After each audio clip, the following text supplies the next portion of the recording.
Hola a todos, mi nombre es Bruno Marín, soy alumno del grado de Comunicación Audiovisual y Nuevos Medios en la Universidad Camilo José Cela y os damos la bienvenida a un nuevo episodio del podcast Global Education Forum, Education, Shaping the Future, Keeping Us Human.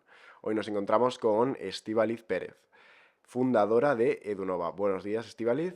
Hola Bruno, ¿cómo estás? Buenos días. Bueno, pues para empezar, te quería preguntar primero un poco por tu proyecto, por Edunova, que nos expliques un poco a todos brevemente de qué trata, así contextualizamos. Claro, EduNova es una experiencia, es un proyecto que busca colaborar con todas aquellas organizaciones y personas que quieran diseñar experiencias de aprendizaje significativas, experiencias que utilicen la tecnología y que promuevan la innovación y la calidad de la educación.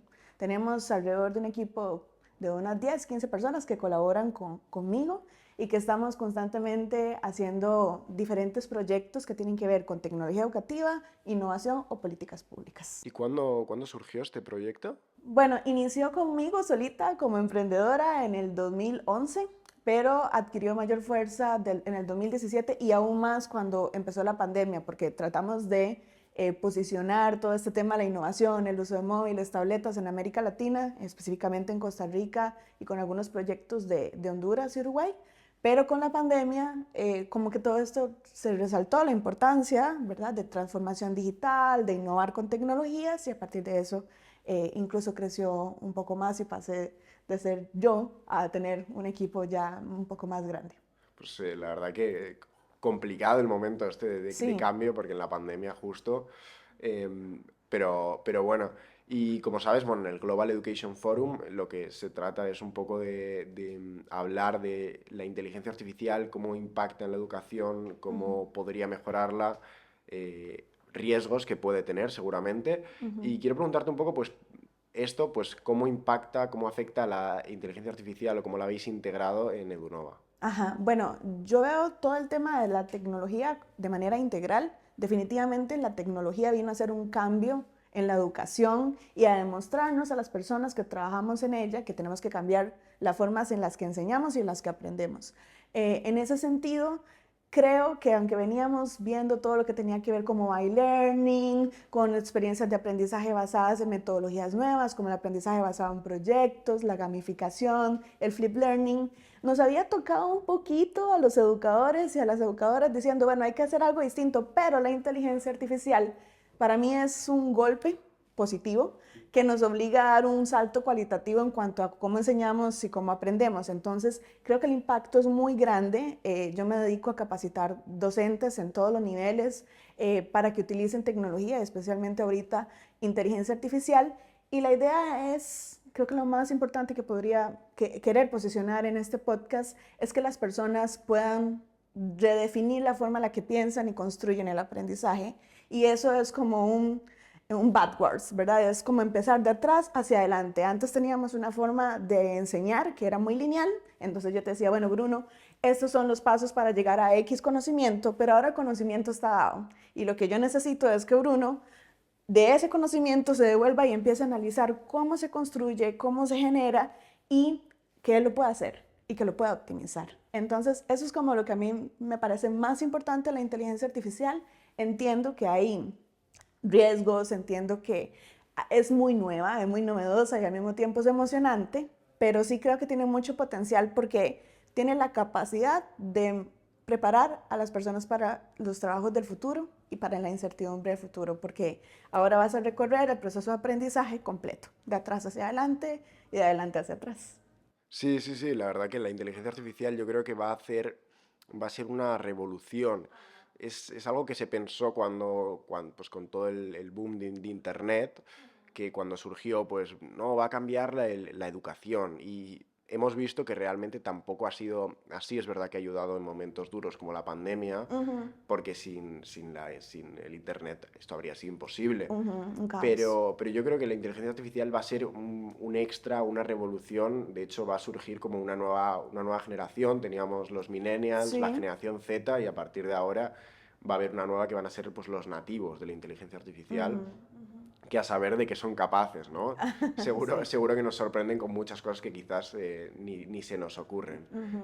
Pero, ¿tú cómo crees que puede ser este cambio, digamos, por ejemplo, a 5 años en inteligencia artificial, si tuvieras que decir, bueno, pues me gustaría que afectara de esta forma? Yo veo varios escenarios. Primero veo el escenario de los estudiantes, de los que se están formando, las nuevas generaciones que definitivamente van a necesitar certificarse en la generación de prompts y en utilizar de la manera más eficiente la inteligencia artificial, ¿verdad? Creo que la productividad va a llegar a otro nivel.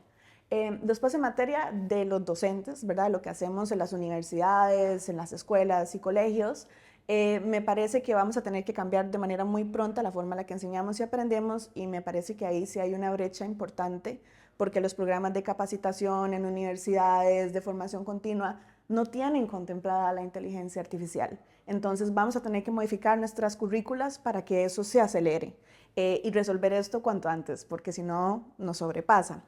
Y después un tema muy importante que creo que ustedes tienen un poco más abordado en la Unión Europea es el tema de cómo abordarlo desde la política pública. En el caso de Costa Rica o de América Latina, definitivamente nosotros no tenemos todas estas normas que el Parlamento de la Unión Europea ha generado, que todavía sigue siendo abstracto, que todavía hay que enseñarle a las personas cómo abordarlo, pero por ejemplo en América Latina no lo tenemos. Entonces veo esos tres escenarios de política pública, trabajo con docentes y digamos lo que va a implicar para los estudiantes, y transversalmente van a estar las familias, ¿verdad? Que tienen que ir adaptándose a este nuevo contexto de seguridad, pero también de un uso responsable. Ya siento que ya no es como opcional. Después de la pandemia, o te montas en el tren de la innovación con las tecnologías y el uso de estos recursos, o te montas. No hay otra opción. Sí, sí, exacto. Y esto es lo que realmente define que sea una revolución al final, Ajá. que sea tan transversal todo. Es decir, que no solo afecta a un sector, no es que revolucione un sector, es que revoluciona toda la sociedad y que o te adaptas o mueres y es lo que les va a tocar a las empresas, a los individuos y al final, pues bueno, pues para la gente, por ejemplo, que actualmente está trabajando, ¿no? La clase trabajadora va a ser complicado porque llevan haciendo su trabajo de una forma muchos años y de pronto llega una tecnología que les obliga a aprender, a cambiar. Que te hace más productivo también. Y bueno, ayer hablaba justo aprovechando el Global Education Forum con un especialista HP que me decía que ya estamos pensando en una inteligencia artificial que sea local, que ni siquiera necesite de internet. Significa que la vas a tener en todo tiempo, en todo momento. Entonces es necesario empezar a optimizar nuestras habilidades en esa línea. Entonces, como que ya no hay una vuelta atrás, sino que lo que hay es un escenario hacia adelante donde tenemos que ir trabajando. Y por ejemplo, en el caso de América Latina, otras esferas del planeta que digamos están en vías de desarrollo y que tal vez no tenemos las mismas condiciones técnicas o tecnológicas que por ejemplo pueden estar en los países desarrollados, creo que también hay que hacer un trabajo importante para que esto que bien decías, que es verdad que selección natural, si no te adaptas, ¿verdad? Mueres desde el punto de vista tecnológico, no suceda con digamos, con los países que están en vías de desarrollo, sino que tenemos que empezar a buscar opciones para reducir la brecha digital que sigue siendo muy amplia, tanto de uso como de acceso. Sí, sí, es verdad que la brecha digital puede incrementarse, Ajá. pero quizás también podría llegar a reducirse si se hace un uso de la inteligencia artificial pues adecuado. Pero sobre todo es muy importante esto que mencionabas antes de la legislación, ¿no? Que es algo que se hace en Europa, que mucha gente dice que quizás se hace demasiado, porque es verdad que en Europa cada cosa nueva que llega ya es desde el minuto cero, empiezan a investigarla, Ajá, eso es. a ver cómo se puede legislar pues para proteger un poco al individuo y a lo ya establecido. Y al final es eso. Yo creo personalmente que para legislar algo del bien del todo hace falta que sepas cómo afecta. Entonces, Claro, y qué bueno eso que lo mencionas. Para legislar tienes que saber cómo funciona, ¿verdad? Legislar para prohibir no es el escenario ideal. Tienes que conocer la herramienta, sus alcances, y eso significa que entre más disposición tenga hacia todas las personas van a poder ir experimentando cosas y levantando su voz y su mano diciendo, esto está sucediendo, y podemos legislar en esa línea. Es importante legislar porque eso es una garantía democrática de derechos humanos y las tecnologías están ya insertas en nosotros, entonces tiene que haber derecho sobre el uso de la tecnología y en esa línea a mí me parece que es muy importante esta experiencia de ustedes como Unión Europea, que nosotros en América Latina tenemos que recopilar, pero también hay que revisar cómo ustedes la han planteado y si eso realmente se aplica a lo que es operativo, a lo que es práctico y si refleja lo que se vive, ¿verdad? Y no solo como la norma. Exacto, exacto. A ver, bueno, al final en la Unión Europea se legisla un poco en base a la cultura que podemos tener en común los distintos países pertenecientes, que es distinta, es amplia, es diversa, Sí. pero bueno, al final algo de común hay y bueno, yo creo que lo que hay que legislar al principio, pues lo básico, que proteger la información del usuario, proteger de posibles pues, sesgos que pueda tener Claro. esta tecnología y luego ya al cabo pues, de 2, 3 años de uso en el que claramente pues, no perjudique al usuario ni al gobierno ni a la administración pública, pues a partir de ahí ya se legisle completamente, porque es verdad que sin conocer, sin saber cómo funciona, sin saber funcionalidades que ahora mismo quizás ni nos imaginamos y en un futuro será lo más normal. Y hay que saber, hay que vivirlo, ¿no? Al final hay que dejar que la gente experimente pues para saber qué cosas sí, qué cosas no.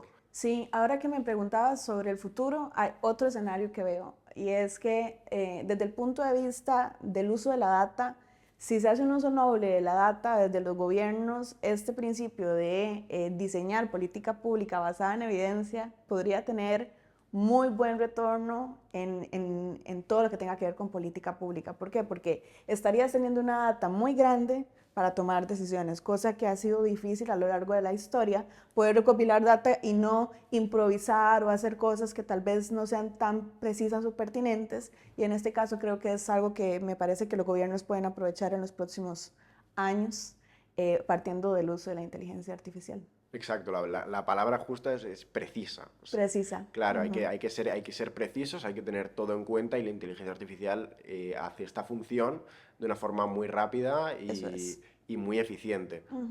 Es verdad que, bueno, pues al final llega a un conflicto quizás que es el de qué va a pasar con ciertos trabajos que van a desaparecer. Por ejemplo, te pregunto si estás preocupada bueno, pues por trabajos que puedan llegar a desaparecer o qué opinas sobre el tema. Yo creo que eso es natural, ¿verdad? Y ha venido sucediendo a lo largo de la historia.